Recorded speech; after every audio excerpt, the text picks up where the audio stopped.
Hey guys, GoForce Online, and in this video I want to talk about a concept in Log Horizon called OverSkills, or Oral Arts as the dub like to call it. Don't really like that name, so I'm just going to keep calling it OverSkills. So these are skills that are used in the real world for them that was initially part of the game.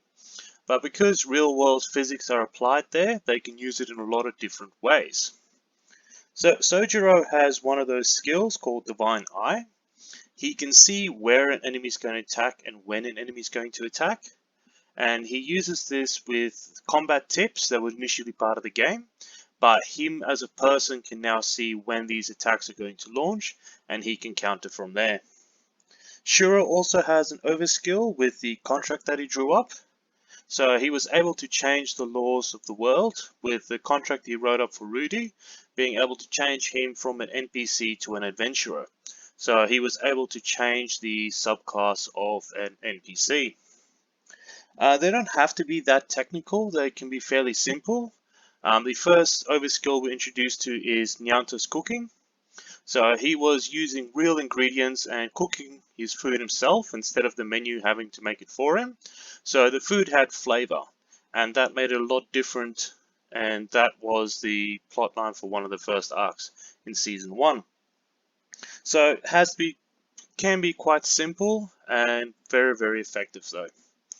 The magic technology that developed from that, so the steam engine and the ship, they're all examples of overskills being used to create new things in the world that wasn't possible before.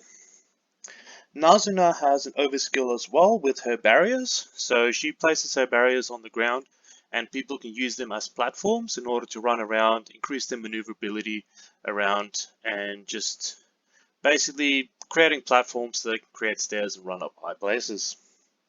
And Akatsuki has her own overskill by using multicast. So she can cast 3 abilities at the same time, which creates a bunch of clones of herself that attack the target at the same time.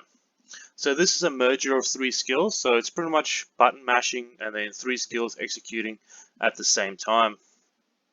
And Leonardo has an overskill as well, so he's with Konami in the Chinese server. So he can activate his skills in sequence by pretty much animation cancelling, is the best example. So his skills proc one after the other, so maximum amount of damage in the smallest amount of time. So DPS is just off the charts. Now I was looking around ESO, see if I can find some of these exploits or overskills, and I had to look fairly hard to find a few. Some of them is a bit iffy, but these are the best examples that I could find, so take a look. So the first example I want to talk about is being a warden and healing a bunch of people in a friendly keep in Cyrodiil. So if you heal a target, even if they're NPC, you give them that 10% health boost, and then with that 10% health boost, they heal for that at the same time. So let's say that your keep is under attack, you can heal any NPC at the time, and you will see the healing happening there. So it's like you're healing them, but you're just giving a boost, giving them their health. As soon as the boost runs out, they just happens all over again. So it counts towards your AT gain, and you can actually gain a lot of AP by exploiting this. And the next one is Elemental Susceptibility. So this is a skill that you can apply and it refreshes every time you do damage to the target.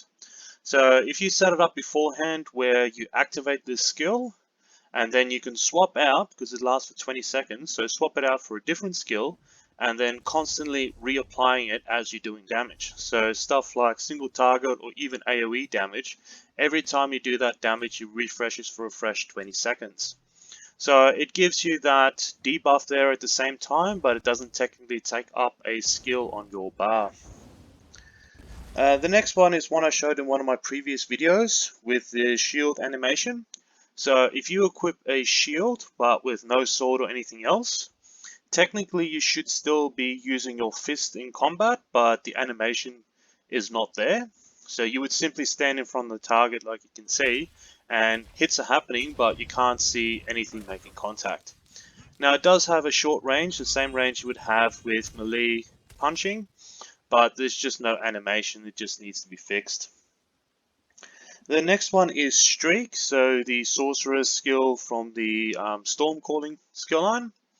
Let's say you have to jump from one platform to another, so instead of having to line up a sprint and then jump over, you can simply use Streak and cover that distance. It does have a bit of short range and you can't activate it twice to jump twice, so make sure your distance is correct. But instead of having to run across, you can just streak right across. The next one is Undo from the Sigic Order skill line ultimate. So if you jump down a platform, accidentally run down a platform, especially in AA, you can activate Undo and then go back up to the platform without having to die. So a bit of a work around there. If you do jump off or fall off accidentally, you just come straight back up. And the last one, and it's used very often, and it is one of the tooltips they say now in the loading screens, is animation cancelling.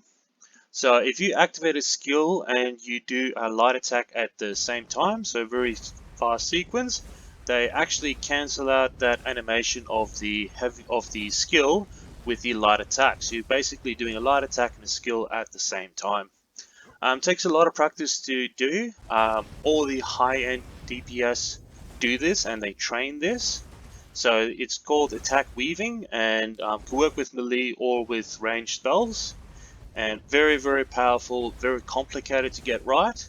But those people with 90k DPS, that is how they do it. You can also use it with Shield Bash, but the last patch they've reduced the amount of damage that Bash can do because people were weaving with these Bash attacks and just doing an insane amount of damage. Anyway, that's the examples I could find of overskills in ESO. If there's any others or other exploits that you guys know about, please let me know. If you like the content I'm putting out, please hit that like and subscribe. And if you have any ideas for either Log Horizon or ESO videos I need to do in the future, please let me know in the comments down below. Take care and be safe. Bye.